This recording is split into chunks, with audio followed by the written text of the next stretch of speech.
Hello everyone, চলে এসেছি নতুন একটা মিনি ব্লগ নিয়ে তোমাদের কাছে। এই ব্লগটা কিন্তু খুবই স্পেশাল ব্লগ, কারণ হচ্ছে এটা সরস্বতী পুজোর ব্লগ।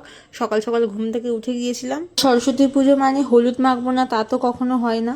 তো হলুদ মেখে আমি স্নান টান করে নিয়েছি। স্নান করে ওঠার পরে ফ্রেশ হয়ে গেছি। ফ্রেশ হয়ে এখন আমি রেডি হচ্ছি। তোমরা খুব ভালো করেই জানো সরস্বতী পুজো মানে শাড়ি তো অবভিয়াসলি পরবো।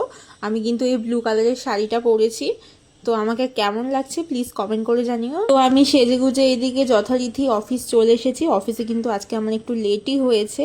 আর আমি সায়নী দুজনেই কিন্তু শাড়ি শাড়ি পরে এসেছিলাম। তো আমাদের দুজনকে কেমন লাগছে প্লিজ বলো। আমি এই সাদা গোজার চক্করে আমার সকাল থেকে কিছু খাওয়া হয়নি। মা আমার জন্য খাবার করেছিল, কিন্তু আমার খেয়ে আসার একদমই টাইম হয়নি। আর আজকে লাঞ্চে কিন্তু আমি চাউমিন এনেছিলাম, তো সেটাই আমি লাঞ্চ করেছিলাম। আর এইদিকে দেখো অফিসের সামনে একটা সরস্বতী পুজো হচ্ছিল। সরস্বতী ঠাকুরটা কি কিউট দেখতে না।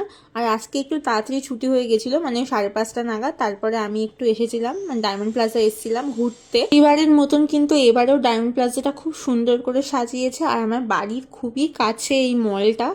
মানে এই মলটাতে তো প্রায়ই সবাই চেনে, যারা মানে কলকাতায় থাকে আর কি। এখানে অনেকেই আসে, মানে শর্টে একে ডিপি বলে ডাকা হয় আর কি। দেখো কি সুন্দর সাজিয়েছে না। এখানে এসেছি কিছু ফটো তুলবো না তা তো কখনো হয় না। আর অনেক রিলসও বানিয়েছি। আর আমার পার্সোনাল ক্যামেরাম্যান হচ্ছে এই যে ইনি। তো এটাকে সিরিয়াস নিও না, কারণ এটা আমি জাস্ট মজা করে বললাম। সরস্বতী পুজোর পার্ট 1 মিনি ব্লগটা হচ্ছে এই পর্যন্ত। দেখা হবে নেক্সট পার্টে, মানে আমরা কোথায় খেতে গেলাম। তো আজকের মতন এই পর্যন্ত।